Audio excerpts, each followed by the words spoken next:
ఇకపై మీకు ఇష్టమైన ఫేవరెట్ సీరియల్స్ యొక్క ఫుల్ ఎపిసోడ్స్ యూట్యూబ్లో అందుబాటులో ఉండవు. కేవలం సన్నెక్స్లో మాత్రమే ఫ్రీగా చూడొచ్చు.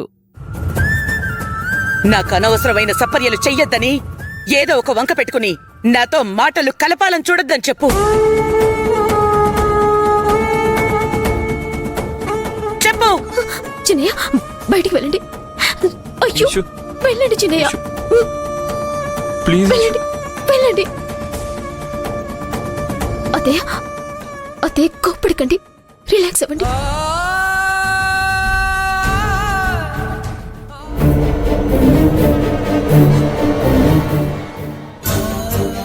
నేను మీకు చెప్పేటంత దాన్ని కాదు, కానీ చిన్నయ్యపై మీరింతలా కోపడితే ఆ బాధని చిన్నయ్య తట్టుకోలేడు. దయచేసి చిన్నయ్యని క్షమించండి అత్తయ్య. ఈశ్వరి, నేనేం చేస్తున్నానో నాకు తెలుసు. నువ్వేం కంగారు పడుకో. సుందరమూర్తిని ఎలా దారిలో పెట్టాలో కూడా నాకు తెలుసు.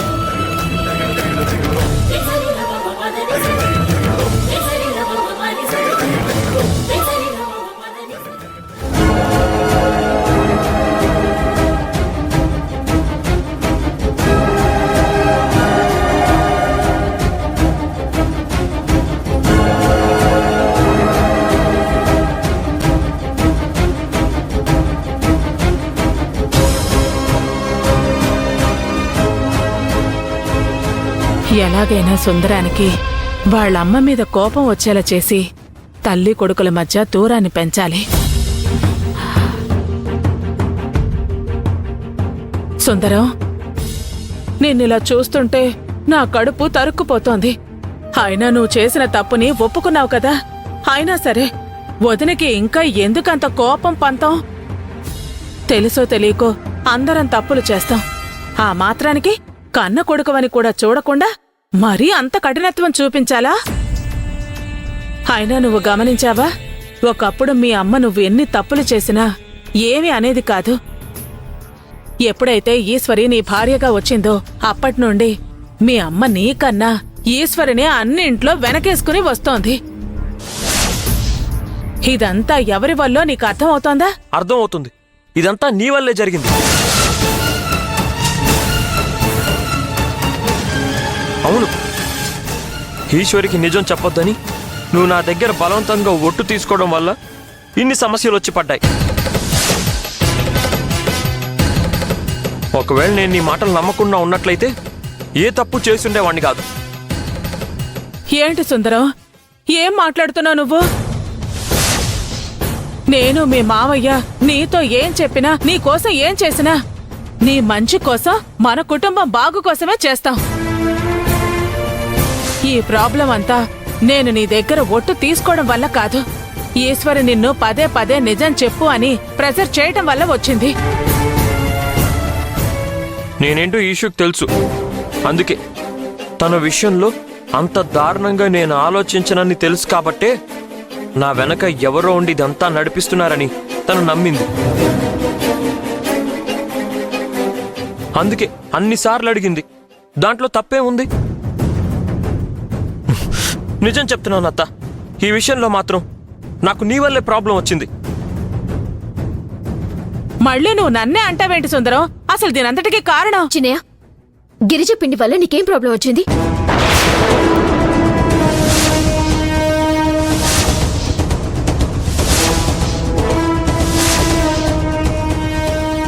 అడిగేది నిన్నే చిన్నయ్య, ఇప్పటికైనా నిజం చెప్పు. అది అది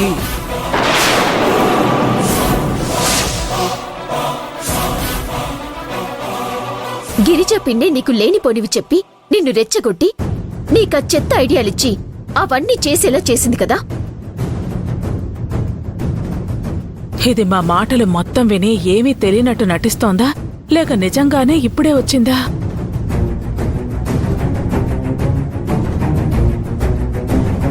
ఎందుకీశ్వరి, నువ్వు నన్నెప్పుడు తప్పుగానే అర్థం చేసుకుంటావు? సుందరానికి తల్లి తర్వాత తల్లి లాంటి దాన్ని. అసలు నేనెందుకు అలా చేస్తాను చెప్పు? నేను నిన్ను నమ్మను. అయినా నాకు సమాధానం చెప్పాల్సింది నువ్వు కాదు. చిన్నయ్య, నువ్వు చెప్పు. అసలేం జరిగింది? దేని గురించి మీరిద్దరు ఇక్కడ వాదించుకుంటున్నారు? చిన్నయ్య, నీకేం భయం లేదు. నువ్వు నాతో చెప్పు, అత్తయ్యకి నేను చెప్తాను. నువ్వు ఆ ఒక్క నిజం చెప్తే అత్తయ్య కూడా జరిగిన దాంట్లో నీ తప్పేమీ లేదు అని అర్థం చేసుకుని నిన్ను వెంటనే క్షమించేస్తుంది. నీ మీదున్న కోపం మొత్తం పోతుంది చిన్నయ్య. చెప్పు చిన్నయ్య, ప్లీజ్.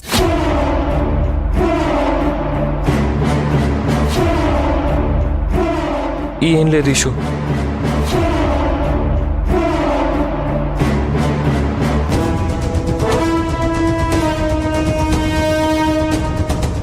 అసలు ఇదంతా నీ వల్లే మొదలైంది ఈశ్వరి. తల్లి కొడుకుల మధ్య మనస్పర్ధలు వచ్చేలా నువ్వే చేస్తున్నావు. నా మీద లేనిపోనివి బలవంతంగా రుద్దుతున్నావు. అరే పాపం సుందరం, తప్పులన్నీ తనే చేశానని ఒప్పుకున్నా కూడా ఏదో ఉంది దాస్తున్నావు. నిజం చెప్పు అంటుంటే నువ్వు కూడా తను చెప్పేది నమ్మట్లేదని ఫీల్ అవుతున్నాడు. అయినా నీ కాపురం నీ ఇష్టం. ఏదో మీ మంచి కోరి చెప్తున్నాను. మొగుడి నమ్మకపోతే నీకే సమస్యలు వస్తాయి.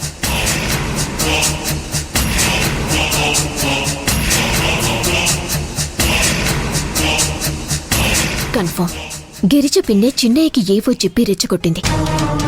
కానీ ఈ విషయం ఎందుకు చిన్నయ్య ఒప్పుకోవడం లేదు?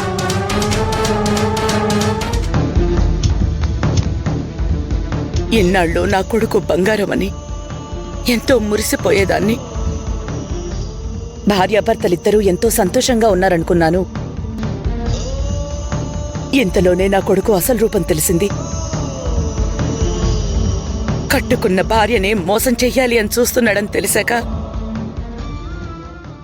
ఇలాంటి వాడు నా కడుపున ఎందుకు పుట్టాడా అని బాధేస్తోంది.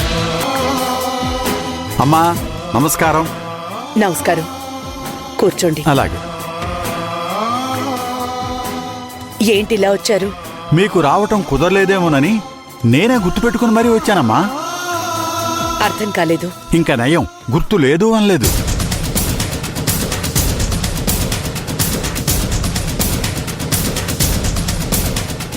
పంతులు గారు వచ్చారేంటి? మీరు దేని గురించి చెప్తున్నారు? అదేనమ్మా, ప్రతిసారి మీ ఆయన సూర్యనారాయణమూర్తి గారి శ్రాద్ధకర్మలకి ప్రతి ఏటా మీరే నా కబురు పెట్టేవాడు. ఈసారి నా కబురు రాకపోయేసరికి నేనే గుర్తుపెట్టుకుని మరీ వచ్చాను.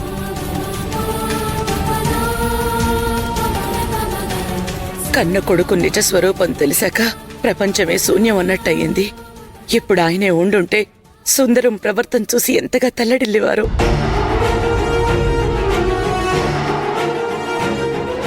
ఇంటి గొడవల్లో పడి ఆ విషయమే మర్చిపోయాను.